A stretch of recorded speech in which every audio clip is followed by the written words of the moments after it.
సిద్దిపేట జిల్లా గజ్వేల్ పట్టణంలో మేరు సంఘం ఆధ్వర్యంలో ఆషాఢ మాసం బోనాల పండుగ సందర్భంగా ఆదివారం మేరు సంఘం ఆధ్వర్యంలో అంగరంగ వైభవంగా డప్పు చప్పులతో కోట మైసమ్మ దేవాలయంలో బోనాలు సమర్పించారు। ఈ కార్యక్రమానికి ముఖ్య అతిథిగా గజ్వేల్ ఏఎస్ఐ భవానీ వీరేశం పాల్గొని అమ్మవారికి బోనాలు సమర్పించి ఒడిబియ్యం సమర్పించారు।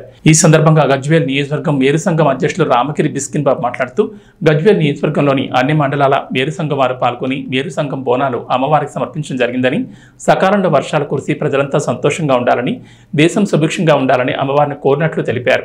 ప్రతి సంవత్సరం ఆషాఢ బోనం సమర్పించి అమ్మవారిని దర్శించుకోవడం జరుగుతుందని, మేరీ సంఘంలో మహిళలు వర్షం లెక్క చేయకుండా అమ్మవారికి బోనాలు తీయడం మాకు చాలా సంతోషంగా ఉందని అన్నారు।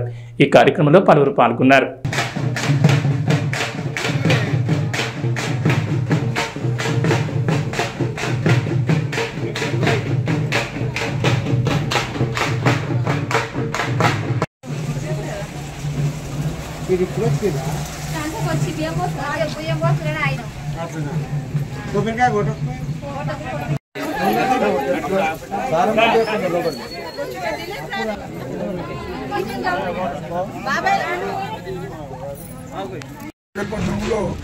ఆరు మండలాలకు సంబంధించిన మేరు కులస్తులు కోట మైసమ్మ బోనాలు తీయడం జరిగింది। ప్రజలందరూ కూడా సుఖశాంతులతో ఉండాలని ఈ బోనాల పండుగను ఏర్పాటు చేయడం జరిగింది। ప్రతి సంవత్సరం కూడా 6 మండలాల్లో ఒక్కొక్క సంవత్సరం ఒక్కొక్క మండలంలో కూడా ఏర్పాటు చేస్తాము। ఈ వర్షాకాలం బాగా జరగాలని, ప్రజలందరూ సుఖ సంతోషంగా ఉండాలని మా మేరు కులస్తుల అమ్మవారిని వేడుకున్నాము। మేరు కులస్తుల ఆధ్వర్యంలో కోట మైసమ్మకు బోనాలు సమర్పించడం జరిగింది।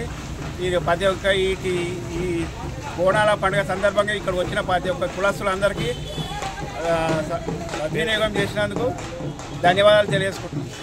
ఆధ్వర్యంలో బోనాల పండుగ గజ్వేల్ కోట మైసమ్మ వద్ద వాన సైతం లెక్క చేయకుండా మహిళలతో సంఘం సభ్యులందరూ కలిసి బోనాల ఉత్సవాలు జరుపుకోవడం జరిగింది। కావున ఈ కార్యక్రమాన్ని ప్రతి ఆషాఢ మాసంలో ప్రతి సంవత్సరము జరపబడుతుంది। కావున ఇది అందరికీ క్షేమం కోసము మా కుటుంబము మా అష్టైశ్వర్యాల ఆయురారోగ్యాల అమ్మవారు కలిగించాలని కోట మైసమ్మ వద్ద బోనాల పండుగ జరగడం జరిగింది ఈరోజు।